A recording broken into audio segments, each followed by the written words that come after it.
Welcome to the second season of Operational Harmony, Balancing Business and Mental Well-Being, where we achieve goals without sacrificing peace. Our host, Nikki, is the owner and founder of Nikki's Office, where she specializes in social media management, business audits, and business coaching. Her journey through mental health and entrepreneurship not only brings awareness, but also equips her with valuable coping skills. This unique experience offers a fresh perspective on approaching challenges and innovating in different ways. Let's introduce our guest. Hey, my name is Gina Cavalier, and I'm super excited to be with you guys here today with this awesome podcast. I am a mental health advocate, an author, and an illustrator, and wrote 2 books last year on health and wellness in many different areas. So we're excited to explore those with you today. And I'm going to be interviewing Nikki a little bit on her area of expertise, talking about business to help all of you guys moving forward. And hopefully you'll enjoy our conversation and jump in. I think that's the best introduction we've had so far on my podcast. Yeah. I've done this a little bit. Definitely tell. Yeah. What topic are we doing today? Well, I always like to talk to people about some of my techniques that really helped me. I wrote a book about how to survive suicidal ideation because it's something that I healed in myself. And so I think sometimes I start, my number one thing is about grounding and why that's important. And it's just such a great tool, no matter what you're going through. It puts you into the present time and it helps you work out whatever energy is overflowing you, whether it's anger, jealousy, frustration, fear, or all those things that really stop us from moving forward in the day.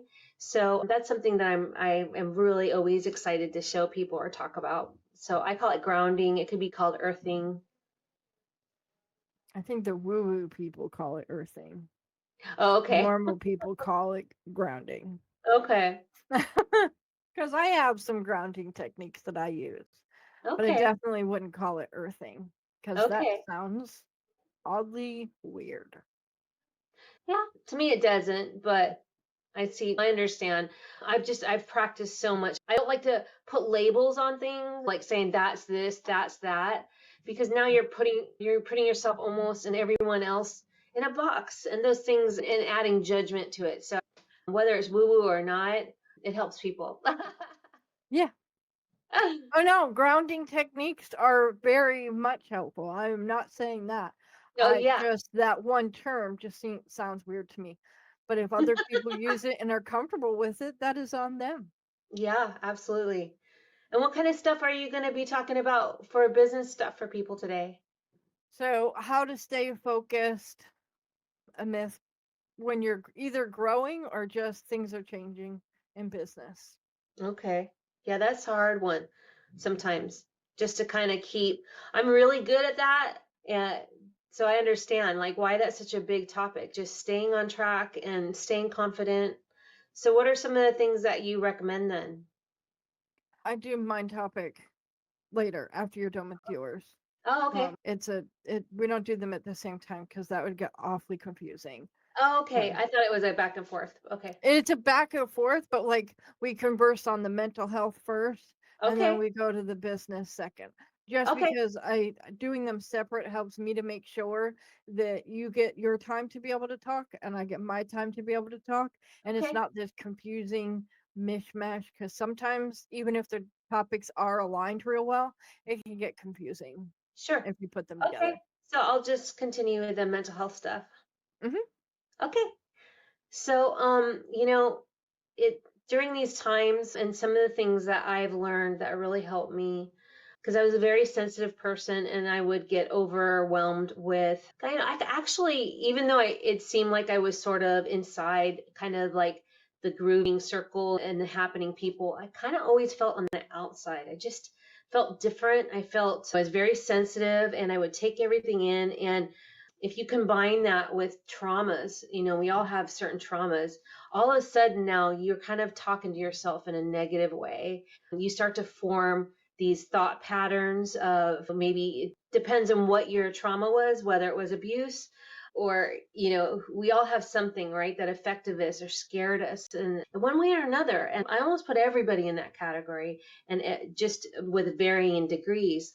So I just think that this is like really important to understand that we're all the same in some way. We all come from a beautiful source of light through a motherly love. We've all gone through that old journey, and it helps me to kind of let go of the judgments towards other people and to recognize we're all here on this interesting, crazy journey together, right? And on the wellness side, once you realize that you need to that you have so much power within yourself, that you can change your existence, your day, your work, your anything, you can almost pretty much manifest really the exact life that you want, but it takes a lot of awareness, small steps towards those goals and with yourself. So for me, what happened is I always felt kind of on the outside, and it led me to have suicidal ideation because I just felt like I didn't belong here.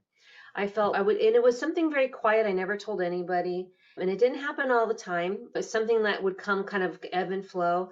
And it could get to the point where I was out to dinner with people and I was just sitting there thinking about going home and unaliving myself. I mean, nobody would ever noticed it. I actually held like the same energy I hold now during those times. Nobody would have ever known, but I just didn't feel like I wanted to be here. I was so sad. And then my thing, I used to go into self-pity. And self-pity, man, that'll just take you down, right? And I used to tell everybody, if you lived in my head, you would want to kill yourself too. I was talking to myself like I was the worst person on the planet. So I finally decided, I'm tired of this, hurts, this is painful, I'm suffering. I'm going to figure out a way to fix this. And I went on a journey to fix my anxiety and my fears and my suicidal ideation. And oh my gosh, ups and downs, climbing a mountain, falling in a river, feeling like you're drowning, then feeling euphoric. It really was an absolute journey. And so what the end of the journey was for me, and where I was able to close that chapter or that book for me, was I learned how to self-love. I did not know, I didn't love myself. I loved my partner, I loved my friends, I loved my job, I loved so many other things, my animals. I didn't love me. And it honestly, the best thing you can do, even for the planet, whatever you're passionate about, is to love yourself. And a lot of people talk about it, self-love. And I used to get like, oh, so tired of hearing it. But it is kind of the truth. You really have to, because once you love yourself, you don't want to hurt yourself. You want to make sure you surround yourself with kind people. You want to make sure you are eating better quality food. It all changes because you understand that all of this is just so special. You don't want to hurt it. And that's when my suicidal ideation just went away. It went away permanently, something I cannot even do. And that's why I wrote my book, The Surviving Suicidal Ideation, that came out in June. I wrote it with a trauma-informed therapist, Dr. Amelia Kelly, and we created this workbook. And I kind of wanted to like run up the mountain and tell everybody, oh, you can actually heal suicidal ideation. It was like when you're in love and you want to tell everybody, oh, I'm in love. Or you want them to be in love too, because love is such a great feeling. That was actually what happened to me. I wanted to tell everybody, wait, don't suffer. I know it's a hard journey, but I got there. You can too. And so that's sort of been my mission. And just to put light around it and bring levity towards it. So as you can see, when people talk about this topic, it usually feels like it's going to be a very negative conversation, but you can see in my voice and with my care and attention and authenticness about it, that it actually brings it into the light. And if we can do that a little bit more, we can help people, because people are suffering right now today, and in the thousands, and in like a lot of people. And so the more we talk about it, it lets them relieve it for themselves and to maybe mimic my journey so they can stay here and their family don't have to go through the sorrow of losing them that way, which is a tragic thing that a family has to experience. And so one of the things I do is grounding. Grounding is my number one tool. So what grounding techniques do you use? Or are they not the same ones and you do something different? Yeah, everybody does it slightly differently, and it doesn't really matter because the intention is what's important. So I'll teach you how I do it, but if you have an intention and you have imagination, what it does is it just because we're a big ball of energy, what it does is it helps us collect our energy and it settles it down with a because we are in control of all this energy. So what we usually do is we close our eyes and we sit into a seated position with our back straight. And there's a reason for all of this. You know, our spinal cord and the fluid in our spinal cord is really kind of our information highway for spiritual alchemy or an energy alchemy, that information going up and down the spine. So when you sit straight up, it also puts you into a powerful position. So just like yoga or anything else, when you put your back close up to the back of your seat, you pull your shoulder blades down, you put your heart out. Now you're sitting in a more senior position. And I call that having seniority. And like I'm moving with my heart first. I'm taking position of this environment. So it's first having that correct posture, just like a ballerina might. Don't cross your legs. Sit if in a chair if you can, or if you're laying down flat, that's fine too, because you want the energy to move fluidly. And then I imagine a grounding cord, like a tree or a tree trunk, coming off my hips, 2 inches wider than my hips. And I imagine that tree growing all the way down into the earth and start to burrow through the earth and let it go all the way to the center of the earth where the lava is. And then it's hollow on the inside, and I just connect to my higher self and I say, whatever's not serving me anymore, let it go down that grounding cord. And it gives me permission to release the things that aren't serving me anymore.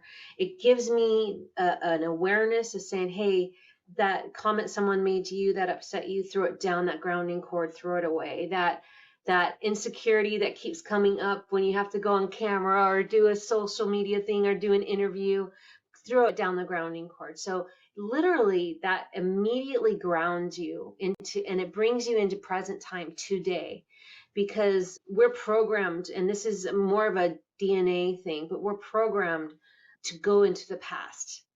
And that is where a lot of people get stuck, right?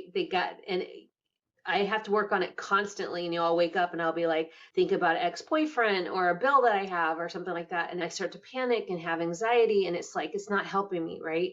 So bring back into the present time, say today's date if you want, whatever date it is, it brings you right into the now. And like, okay, what do I have to work on today to move me towards my goals? What is something I have to work on?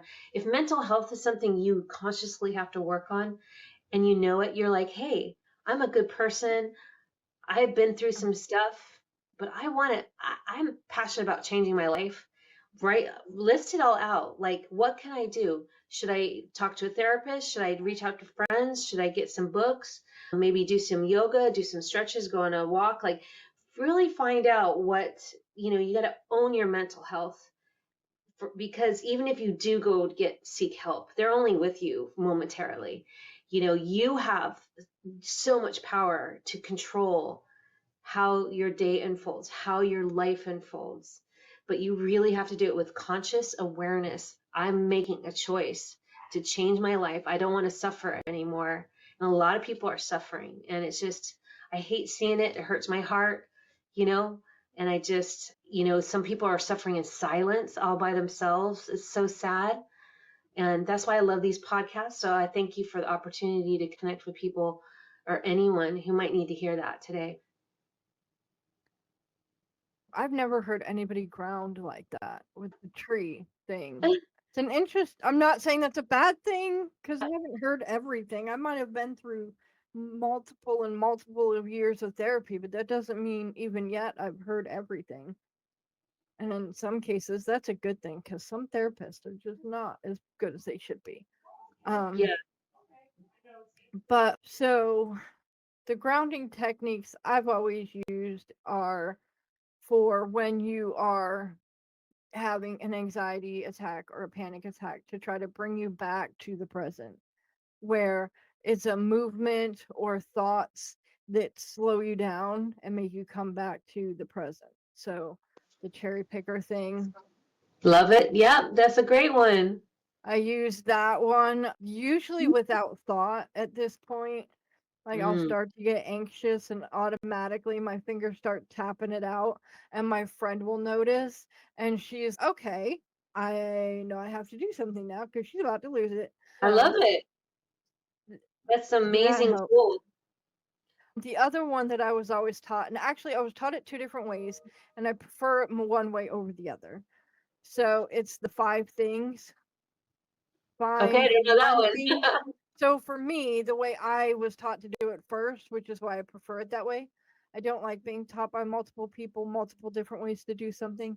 It Yeah. usually makes me mad. I don't know. I'm weird like that. But like you find one thing you can see, one thing you can smell, one thing you can hear, one thing you can taste. And Mm. there's another one. What is it? Touch? Yeah, one thing you can touch. And that brings you back to the room you're in because now you have to look around the room for the thing you can see. You have to try to listen real hard for the thing you can hear. If you're in like your bedroom or something, that just one on one could probably do most of the work to bring you back to the here and now. If you're out in public, you may have to do it a couple times. But the thing you smell is probably going to stay the same if you stay in the same spot, right? Yeah.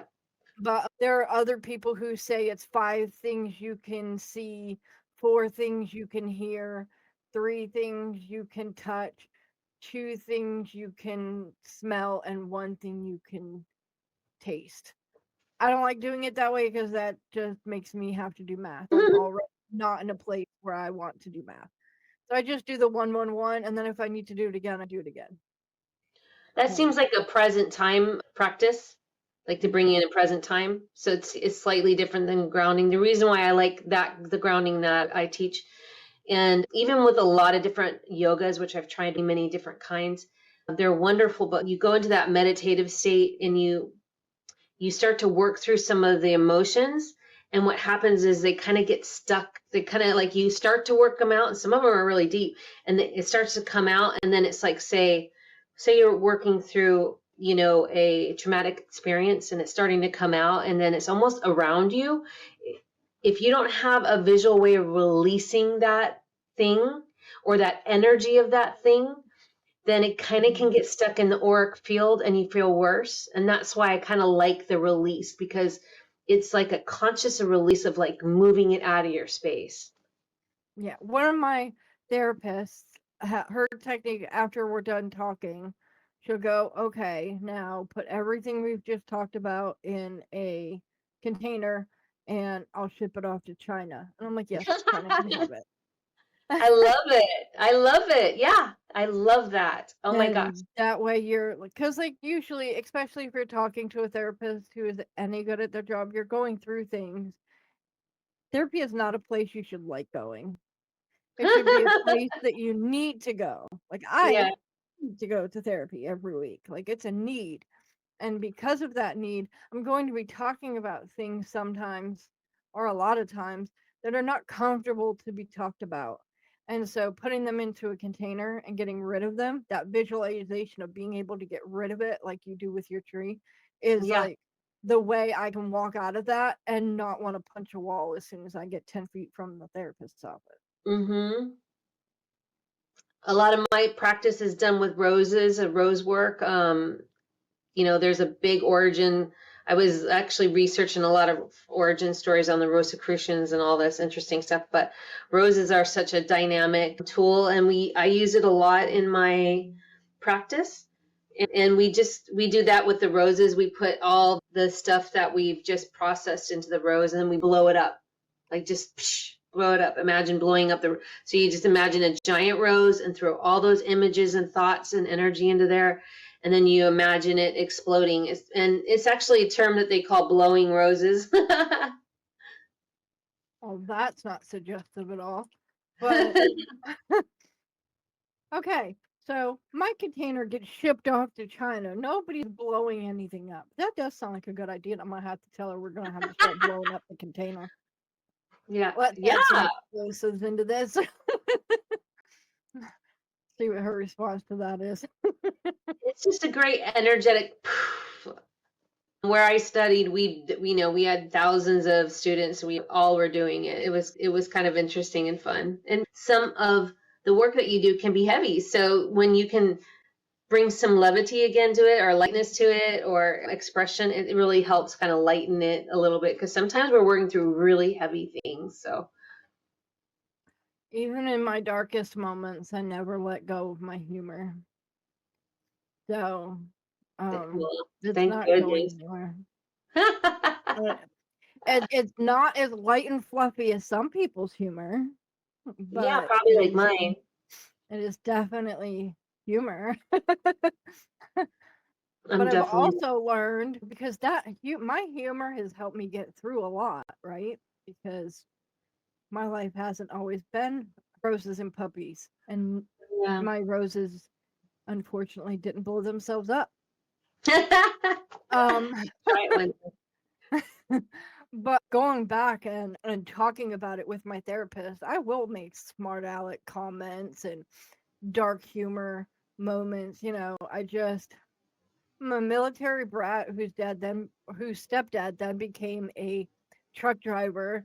So and then all the trauma I've been through, you add all that up together, and I have a very dark humor that some 12-year-old boys would be making the same laughter as me at some things that people say.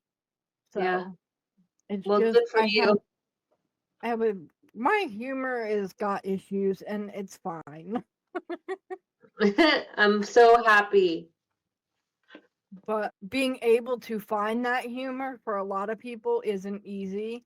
So anytime somebody finds their humor after traumatic events or seasons is a wonderful thing. I'm just copying. I clap a lot, and then my friend was telling me, you clap a lot, and she's a doctor, and she sent me this video that said that clapping is actually a really good way to move energy, Mm-hmm. and I'm I thought that was kind of interesting. I'm just glad you didn't do it really loud in front of a mic. People No, don't I know, but I like do. it. I do it gently. I guess I'm used to being on podcasts. I'm trained, I guess. Which is good, because I've listened to things where people are clapping or snapping right next to the mic, and it's like, I wear headphones all day long. Yeah. I have sensory issues, so I wear headphones no matter what I'm doing, to keep the noise, just the house noises at bay. Never mind outside in public and wearing them to keep that at bay. But to have somebody snapping or screeching at the top of their lungs in a video, it just kind of like I pull my ears, the headphones away from my ears to try to Yes. not have my eardrums ache for the next hour. Wonderful. But if I didn't have that, I'd have a migraine, and I would definitely be on the rampage. I don't like being in pain, even though added pain, like if my eyes hurt or my headache turns into a migraine. I have extra spinal fluid, so it makes it so that I always have a headache. Once that turns into a migraine, I am not okay with it. And if you're making unnecessary noise, you're a problem to be dealt with. Oh boy. Not that I'm violent. I just make people stop talking. Wonderful. So you said that you'd been on a lot of podcasts last year. Was that to announce the book coming out? Correct. Yeah. I did a lot of with my co-author, Dr. Amelia Kelly. Yeah, I did probably 3 a week at least for the whole year. So by the end of the year and the holidays came around, I just really wanted to shut up. But, again, it's something from my heart. And so it's always an honor to connect with anybody around the world. And that's the cool thing is I've talked to probably somebody in every single country. every single one. Dubai, I just did one in Dubai last week, which was the first time I did one there. And so it helps me to really see that, humans are just a universal, interesting little being. And we're in this interesting time in the world where we can build connections so easily that we used to not really be able to do. People like yourself who are putting out podcasts, just wanting to have a voice and enjoy it. That was something that just wasn't heard of just only 5-6 years ago.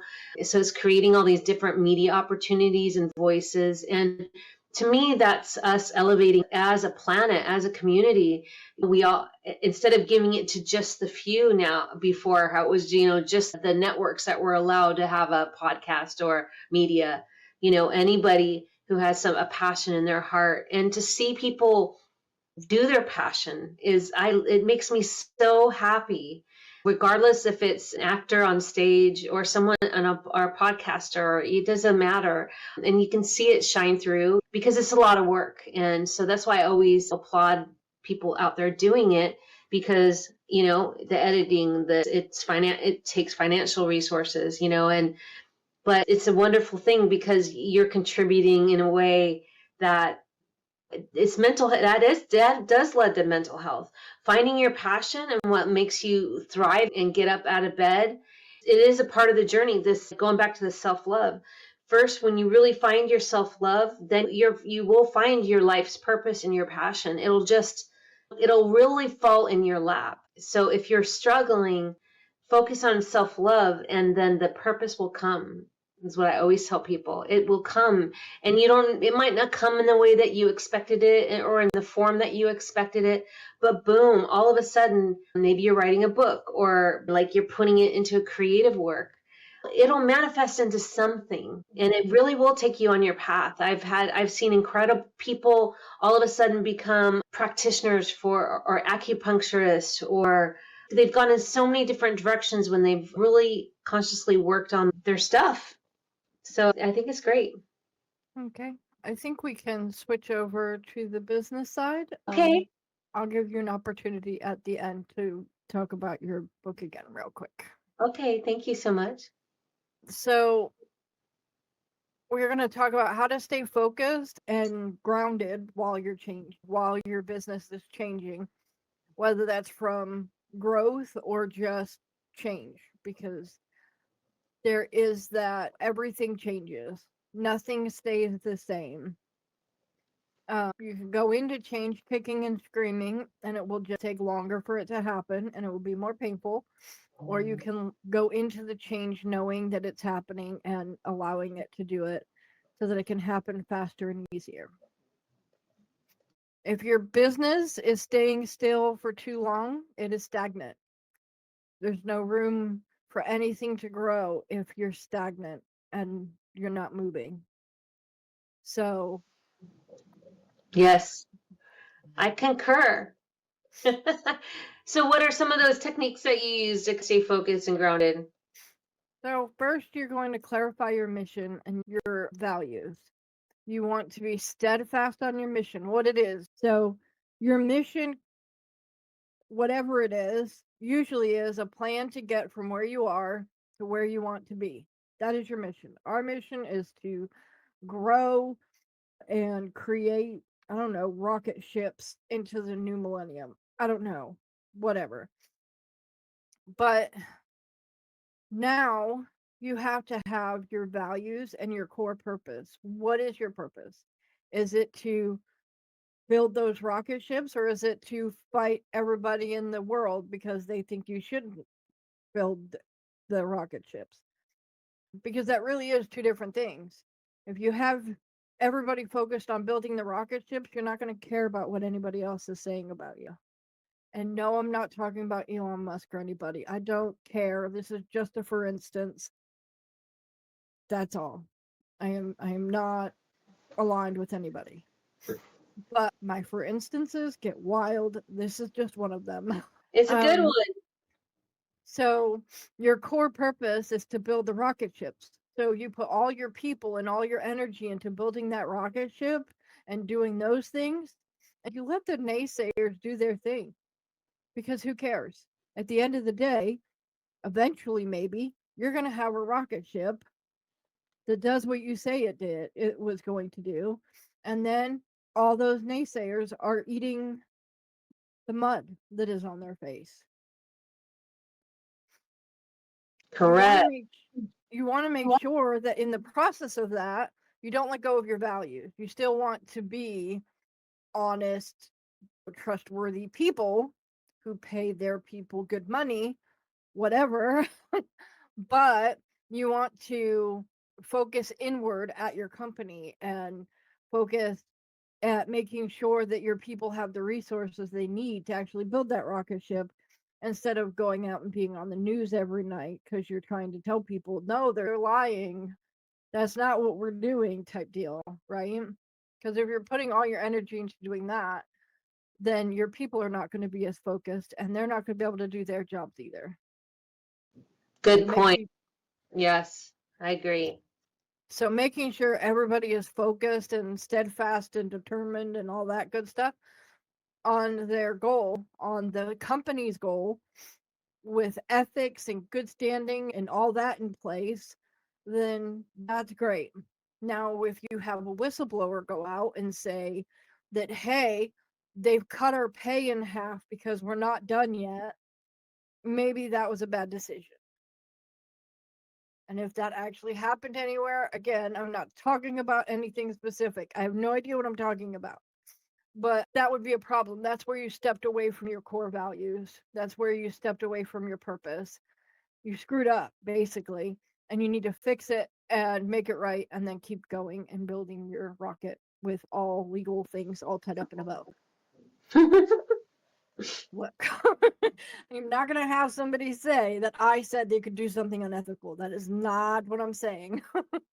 Like, your company should have ethics. It should have, the want and the need to stay within the legal realms of every single piece of legal stuff that it needs to.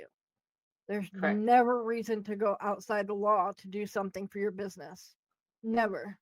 No. It's unnecessary and pretty much stupid. That's some good advice right there. Don't want to get in trouble. I talk about business tips. I talk about mental health tips. I'm not a therapist. I am somebody who deals with mental health. I am in business for myself. Everything I do for my business is 100% on the legal side of things. I don't do anything sketchy, because as soon as it starts getting sketchy, I'm like, yeah, that's not not me. Yeah. Not for me. That's not my job. But we want to make sure that we are doing the right thing, even if it's the hard thing, because it's the right thing. Yes. You also want to. Sorry, I was just going to agree with you there. So you always want to have goals, right? Not just personal goals, but even if you don't work for yourself and you work for a company, you should have personal goals that attach to that company. Even if it's, I'm going to leave this in a year and go on to another business because I'm done at this place, right? But you should have goals in place that help you to figure out how you're going to get promotions, how you're going to get raises, that type thing. But you also should have your personal goals so that you're not only focused on work, because that makes people a very dull boy. Absolutely. Wow, that's some good advice there. If you are the owner of the company, you not only have the responsibility of setting your goals, your personal goals, plus your goals for the company, but you have a responsibility to set goals for the company that are realistic and clear so that they can be achieved. Yes. And work with your people to set the small goals to make sure that those bigger goals get made. Yeah, it's really important. You don't want to lose sight of what is happening with your customers, your clients, whatever it is, when you're scaling.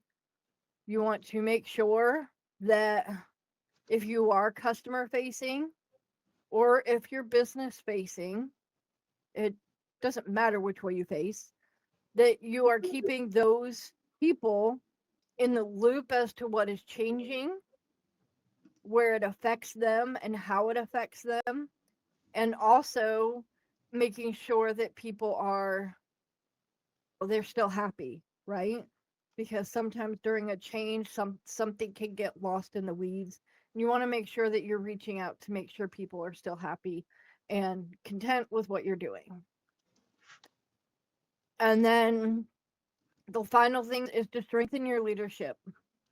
Give them the tools and the skills and the education that they need to be able to help the people under them grow and become more capable. Because when you have a strong baseline people, when the little people down at the bottom of the company are working the best they can and they've been educated the best you can do for them, then it just makes good things roll where they need to. Absolutely. I agree with you 100%. They actually say that in the future, going all the way up to 2030, they're anticipating that so many more people are going to be working for themselves than ever before, that we're absolutely going 100% in that trend, just more and more, like it's just going to get like that. So having these skills for the future for yourself or someone in your family is amazing. Would you agree with that? Yes, totally. I have a sister who is in the corporate world. I don't remember the name of her company. Wouldn't share it if I did. But I also think that's information I'm not supposed to have. Yeah. I don't know. Anyway, I don't have the information about what company or anything she works for, but I do know that she is looking to go out on her own because of the culture at her job being what it is, where it's not conducive to growth. It's more conducive to tattletales and people getting cut and all that kind of thing. Yeah, corporate life can be really hard. So there are a lot of people who suffer from mental health problems who could, from the safety of their room, start working for themselves, drawing, doing anything it is that they do. And that sense of accomplishment that you get when you finish a project for somebody and they're like, thank you so much, I couldn't have done it without you, is amazing. Yeah, of course. Yeah. I had actually this week a surprising thing happen. I am a part of a bunch of people who kind of work for the same type company, right? But it's a weird thing. I asked in their chat if anybody had a story about something, and one of the bigger guys who's involved and who's well known throughout the company was like, I know something. I'll talk about it on the call today. I was like, okay. Then I go and listen to that call, and he was like, Nikki's great. And I'm like, dude, I didn't even know you knew me. What? So that was like, that has made my week, because Aw. like somebody I didn't even know was paying attention to what I was doing just told an entire call with over 100 people on it that I am awesome. And so I was like, okay, I guess I am then. you know, because I Yeah. have trouble. One of my things is I have trouble believing that anything I do is all that difficult and anybody could just do it. But like most of the people I work with can't do some of the stuff I do, and they end up going, "Oh, but you did that so beautiful." I'm like, "It took me 10 minutes." Wow. So That it just was I like that we got to have that experience with your other person in your office, and that seems like a really rewarding place to work at, which is wonderful. I work for myself in connection with some Yeah. people. Like Yeah. my clients are connected to. It's like a spider web type thing. I'm out at the fringes.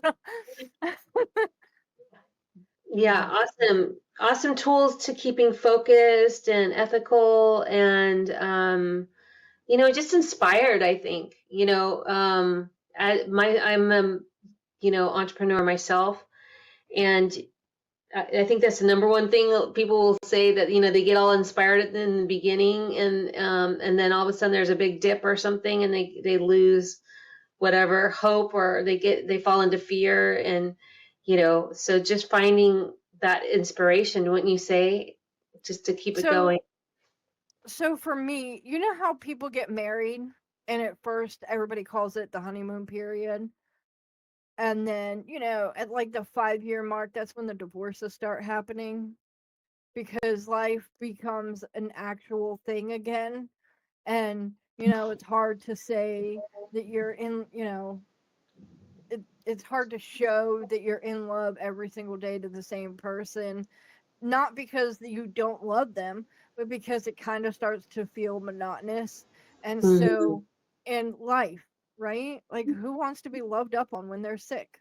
Go away. I'm gonna, have a grilled cheese sandwich. But I like grilled cheese. For me, the same thing happens with entrepreneurs in business. And you'll see it mostly in those guys that like start business after business after business and keep giving it, selling it because whatever. But it can happen with anybody. And it's where you're in that business for so long that you're not as inspired as you were at the beginning, but you haven't gotten to your goal yet. It's that trudge, that middle section where, you actually have to do the work that can become not boring, but boring, right? Because it's day after day of doing the same task so that you can get to the bigger goal. And then all of a sudden you're like, I am so bored at doing this. This is so stupid. Why am I doing this again? And like being able to sit yourself down in that moment and go, because we're trying to get to this goal. And if we don't do what we're doing now, we're not going to make it to that goal, and we're going to fail, or we're going to fall apart. And being able to say that to yourself and motivate yourself to keep going, to keep doing, is very important. Absolutely. Got to keep inspired and the team inspired. And that's why, I always say, make sure you pick something that your heart really loves to do. Because I used to have a lot of people that would say, oh, Gina, you're really good at this and this and this and sales or this and that. Why don't we do this? And you get all excited for a minute because you're like, yeah, that's a really great idea. And you start to think about it and it's like, that's neat. That's great. But then I always go, can I see myself doing that in 6 months? And sometimes I just say, no, I don't think I'll be that inspired. And it's really helped me because I used to always say yes to a lot of different things. And now I really just try to make sure it's something that my heart is passionate about. So that helps me. Like, I love what I'm doing now. So every day I just get up out of bed. I'm just like, marching towards the end. And that feels a lot better than when I was like working on projects that I was like, can't wait for it to be over, Mm-hmm. Yeah, working for myself. And so my job is I work with my clients and I do all different kinds of things with them, social media, video editing, whatever. So no 2 days of mine look similar, which is how I don't end up in a situation where I'm like, this is the most boring thing on the planet. Because that's a dangerous thing for me to believe. Because my brain then goes, okay, well, we're not doing this anymore. And then it becomes like a massive trial to get my brain to engage for 2 seconds to get things done. Yeah. So I need the variety that I have. Like, my business is kind of a little confusing because I do so much. And most people are like, well, do one thing and do it well. I'm like, no. Yes, I can do one thing and do it well, but I'd be bored to tears and ready to pull all my hair out. And my hair goes down to my waist out of the braids. We are not pulling hair out. Don't pull your hair out. Well, is there anything else that you would like to highlight today for entrepreneurs, and some things you recommend? No, I think I said it all. Well, it was a good topic. Staying focused and ethical, I think, is and how to be inspired. I think it's a really good topic that you got through today. maybe help some people out there. Thank you very much. So I said I would give you time at the end to plug your book again. So Okay. let's do that. So guys, thank you so much. Really sending you out like a warm hug if anybody needs it right now. I know that life can be a little up and down. Thank you for your time today. I wrote a book called Surviving Suicidal Ideation. I actually did the illustrations as well. And I wrote it with a trauma therapist named Dr. Amelia Kelly. And it's a workbook to help people who are suffering through suicidal thoughts. And it's something they can do in their privacy of their own home if they don't want to talk to anybody. There's a reason why we put this out. It was published by the Swedenborg Foundation and is available on Amazon or anywhere that you can find books. So thank you so much for this time today, and wishing everybody well on their journey. Thank you very much for coming.